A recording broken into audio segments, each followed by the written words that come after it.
Friends, ప్రపంచంలోనే అతి దరిద్రమైన దేశం ఏమైనా ఉంది అంటే అది నార్త్ కొరియా మాత్రమే. ఎందుకంటే బానిసలను ఎక్కడైనా ఒకేసారి చంపేస్తారు. కానీ కిమ్మామ మాత్రం అక్కడ ప్రజల్ని ప్రతిరోజు హింసిస్తూ వారిని మెల్లమెల్లగా చంపుతూ ఆనందం పడుతూ ఉంటాడు. అలాగే నార్త్ కొరియా పేరు వినగానే మనకు ఫస్ట్ గుర్తుకొచ్చే మాత్రం ఆ దేశం అధ్యక్షుడు అయిన కిమ్మామ క్రూరత్వం. సో ఇప్పుడు మనం కిమ్మామ పెట్టిన రూల్స్ అండ్ రెగ్యులేషన్స్ గురించి ఈ వీడియోలో తెలుసుకుందాం. వీడియో చాలా ఇంట్రెస్టింగ్ గా ఉంటుంది. వీడియోని లాస్ట్ వరకు స్కిప్ చేయకుండా చూడండి. మన ప్రపంచంలో ఏ దేశంలో అయినా వారానికి 6 రోజుల వర్క్ డేసే ఉంటాయి. అంటే ఆదివారం హాలిడే ఉంటుంది. కానీ నార్త్ కొరియాలో మాత్రం 6 రోజులు పని ఉంటే 7వ రోజు ఆదివారం హాలిడే ఉంటుంది అనుకోకండి. ఎందుకంటే అక్కడి ప్రజలు 6 రోజుల పాటు వారు చేసే నార్మల్ వర్క్ చేసుకోవాలి. 7వ రోజు మాత్రం ఆ దేశం వాలంటీర్ గా పని చేయాల్సి ఉంటుంది. అంటే వారికి వారంలో 7 రోజుల పాటు పని ఉంటుంది అని అర్థం. ప్రతి ఒక్క దేశం వారు యావరేజ్ గా వారానికి 40 నుంచి 44 గంటలు, అంటే రోజుకు 7 గంటలు పని చేస్తారు. కానీ నార్త్ కొరియా ప్రజలు మాత్రం వారానికి 112 గంటలు పని చేయాలి. అంటే రోజుకు 16 గంటలు పని చేయాలి. అండ్ వీరికి ఒక్కరోజు హాలిడే కావాలి అంటే అక్కడి గవర్నమెంట్ కి మనీ పే చేయాల్సి ఉంటుంది. నార్త్ కొరియా ఒక నాస్తిక దేశం. అంటే అక్కడ మతాన్ని సపోర్ట్ చేయరు. ఏ మతం వారైనా సరే కిమ్మామనే దేవునిగా కొలవాలి. అలాగే మన కిమ్మామ సొంతంగా బయోగ్రఫీని కూడా రిలీజ్ చేసుకున్నాడు. అందులో అతను 2 ఇంద్రధనుస్సుల మధ్య నుంచి పుట్టాడు. అంతేకాకుండా అతను పుట్టిన సమయంలో కొత్తగా ఒక నక్షత్రం పుట్టిందని చెప్పాడు. అంటే అక్కడ ఉన్న ప్రజలు అతన్ని దేవునిగా భావించాలని ఇలా బుక్లో రాసుకున్నాడు. అతను వెదర్ని కంట్రోల్ చేయగలనని రాసుకొని ఆ బుక్ని పబ్లిష్ చేశాడు. మన ప్రపంచం అంతా ప్రస్తుతం 21వ సెంచరీలో ఉన్నాం. కానీ నార్త్ కొరియా ప్రజలు మాత్రం తమ దేశం స్థాపకుడు అయిన కిమ్ ఇల్ సన్ పుట్టిన తేదీ నుంచి తయారు చేసిన క్యాలెండర్ని పాటిస్తున్నారు. మన దేశంలో రేడియోలు కనుమరుగై చాలా సంవత్సరాలు అవుతుంది. కానీ నార్త్ కొరియాలో మాత్రం ప్రతి ఇంట్లో ఒక రేడియో కంపల్సరీ ఉండాల్సి ఉంటుంది. అది కూడా 24 అవర్స్ ఆన్లోనే ఉండాలి. కానీ ఆ రేడియోలో మాత్రం పాటలు కానీ ఎంటర్టైన్మెంట్ లాంటివి కానీ ఏమైనా వస్తాయంటే అది కూడా జరగదు. ఆ రేడియోలో కేవలం ఆ దేశంలో జరిగే విషయాల గురించే మాత్రమే వస్తాయి. అంటే ఈ రోజు ఈ దేశంలో ఇలా జరిగిందని మాత్రమే వస్తాయి. గూగుల్, యూట్యూబ్, ఫేస్బుక్, ట్విట్టర్ ఇలాంటి వెబ్సైట్స్ని, అలాగే సౌత్ కొరియాకి చెందిన వెబ్సైట్స్ని నార్త్ కొరియాలో బ్యాన్ చేశారు. దేశ ప్రజలకు ఇంటర్నెట్ సౌకర్యం ఉన్నా కానీ ఆ దేశంలో కేవలం 28 వెబ్సైట్స్ మాత్రమే యూజ్ చేయాల్సి ఉంటుంది. అలాగే నార్త్ కొరియాలో కంప్యూటర్ కానీ ల్యాప్టాప్ కానీ కావాలి అనుకుంటే కిమ్ పెట్టిన రూల్స్ ప్రకారం గవర్నమెంట్ నుంచి పర్మిషన్ తీసుకోవాల్సి ఉంటుంది. వీళ్ళు ఇంత స్ట్రిక్ట్ గా ఉండటానికి వీరి దేశానికి సంబంధించిన సమాచారం వేరే దేశాల వారికి తెలియకూడదు అని కేపాప్ వీడియోస్ చూసినందుకు 7గురిని బహిరంగంగా ఉరితీశారు. మరియు ఈ దేశంలో క్షమాభిక్ష అనేది అస్సలు ఉండదు.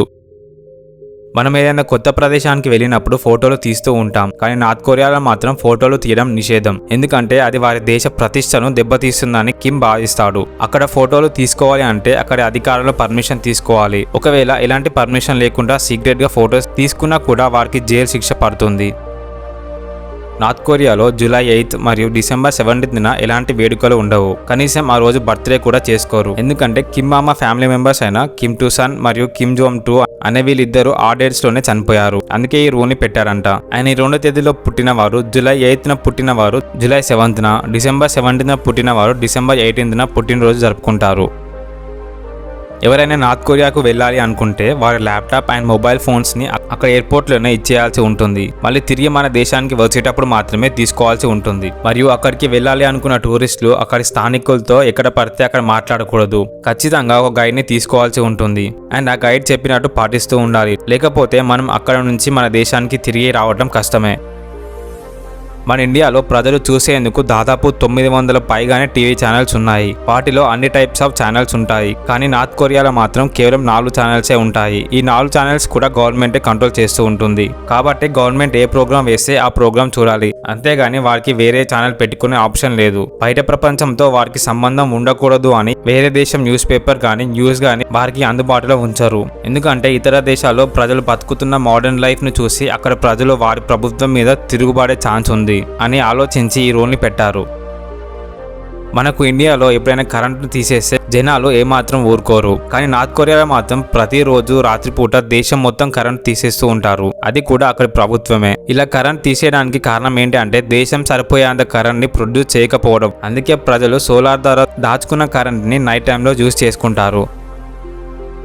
అక్కడి ప్రజలు ఆహారం మరియు కరెంట్ కోతలతో అలమటిస్తూ ఉంటే కిమ్ మాత్రం 13 ఏళ్ల బాలికల నుంచి 14 ఏళ్ల మహిళలతో ప్రత్యేకంగా ప్లెజర్ స్క్వాడ్ ని ఏర్పాటు చేశారు. అంటే అందులో ఉన్న అమ్మాయిలు కిమ్మామ యొక్క కామ కోరికలను తీర్చాలి, మసాజ్ చేయాలి, ఇంకా ఎన్నో వింతైన పనులు వారితో చేయించుకుంటారు. మరియు అతనికే కాకుండా అతని సైనికులకు కూడా ఎన్నో రకమైన పనులు చేయాల్సి ఉంటుంది.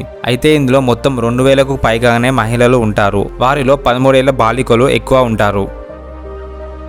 అక్కడి ప్రజలు వారి పిల్లల్ని స్కూల్లో చదివించాలి అంటే ఆ స్కూల్లో వారి పిల్లలు కూర్చునేందుకు డెస్కులు కానీ కుర్చీలను కానీ పేరెంట్సే ఇవ్వాలి. మరియు ఆ పిల్లలకి ప్రపంచ చరిత్ర గురించి ఏమాత్రం చెప్పరు. కేవలం కిమ్ జాంగ్ 1-2 చరిత్ర మాత్రమే చెప్తారు. ఎందుకంటే వారికి బయట ప్రపంచం అంటే ఎలా ఉంటుందో తెలియకుండా ఉండడం కోసం. మరియు ఆ పిల్లలు ఆ దేశం యొక్క నాయకులు గొప్ప వ్యక్తులుగా భావించి వారికి నమ్మకంగా పని చేయాలి అని కేవలం వారి చరిత్ర మాత్రమే చెప్తారు.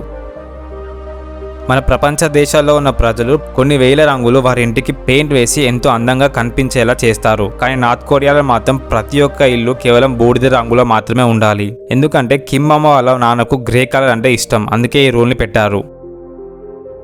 మామూలుగా ఏ దేశంలో అయినా మన దేవుళ్ళ ఫోటోలు కానీ దేవుళ్ళ పేర్లు కానీ ఇంటి బయట పెడుతూ ఉంటాం. కానీ నార్త్ కొరియాలో మాత్రం ప్రతి ఇంటి బయట కిమ్ అమ్మ ఫ్యామిలీ ఫోటో ఉండాలి. లేకపోతే కఠినమైన శిక్షలు వేస్తారు. ప్రతి దేశంలో లాగానే అక్కడ కూడా 5 yearsకి ఒకసారి ఎలక్షన్ జరుగుతూ ఉంటాయి. కానీ అందులో కేవలం ఒకే ఒక వ్యక్తి మాత్రమే పోటీకి నిలబడతాడు. అది కూడా మన కిమ్ మామానే. ఒకవేళ ఏ ఒక్కరు అయినా కిమ్ నిల్చోద్ది అని ఓటు వేయకుండా ఉంటే మాత్రం వారి పరిస్థితి ఎలా ఉంటుందో మన అందరికీ తెలిసిందే.